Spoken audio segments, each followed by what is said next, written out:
अलापूरवाडी ते कोली आश्रम रस्त्याची दुर्दशा, चिखलातून काढावी लागते वाट, नागरिक त्रस्त। वैजापूर तालुक्यातील अलापूरवाडी गावापासून कोली येथील जनार्दन स्वामी आश्रमापर्यंतच्या रस्त्याची अवस्था अत्यंत दयनीय झाली आहे। सततच्या पावसामुळे हा रस्ता चिखलाने आणि खड्ड्यांनी भरून गेला असून स्थानिक नागरिकांना दररोजच्या प्रवासात मोठी कसरत करावी लागत आहे। सर्वसामान्य शेतकरी तसेच विद्यार्थ्यांसह अनेक जण या रस्त्यामुळे त्रस्त आहेत। 50-60 मुले इकडे रोज शाळेला जात येत असतात।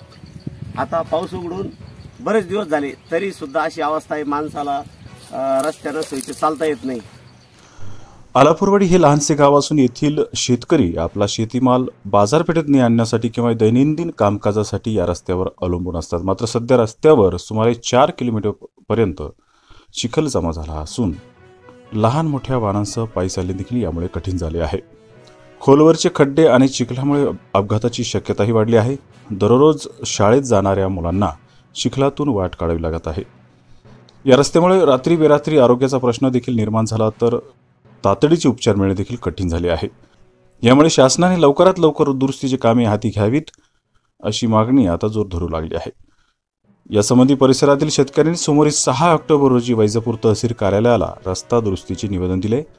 पावसाळ्यात दरवर्षी या रस्त्याची अशीच दुर्दशा होते। जर लवकर दुरुस्ती झाली नाही तर आम्ही रहिवासी आंदोलन करू। हा रस्ता दुरुस्त करण्यासाठी स्थानिक प्रशासनाने तातडीने पावले उचलावीत अशी मागणी कारभारी काळे, रतन काळे, पंडित मुळे, शेषराव मुळे, रमेश पगारे, गणेश पगारे, सुरेश पगारे, अण्णा पगारे, विजय पगारे, आप्पासाहेब पगारे, कारभारी पगारे, गोरखनाथ पगारे, अजिनाथ पगारे, कजरू सोनवणे, संपत पगारे, रामदास पगारे, भाऊसाहेब पगारे, काकासाहेब पगारे, बाबासाहेब पगारे, देवीदास पगारे, संतोष बोर्डे यांच्यासह स्थानिक रहिवाशांनी केली आहे।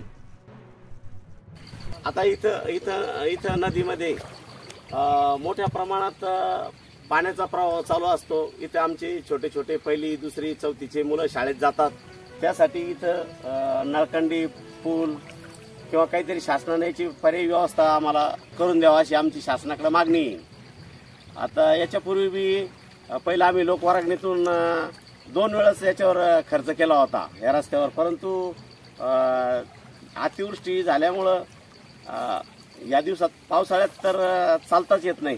या दिवसात शहाण्या माणसाला चालता येत नाही, तेव्हा शाळकरी मुलांना खूप याचा त्रास होतो।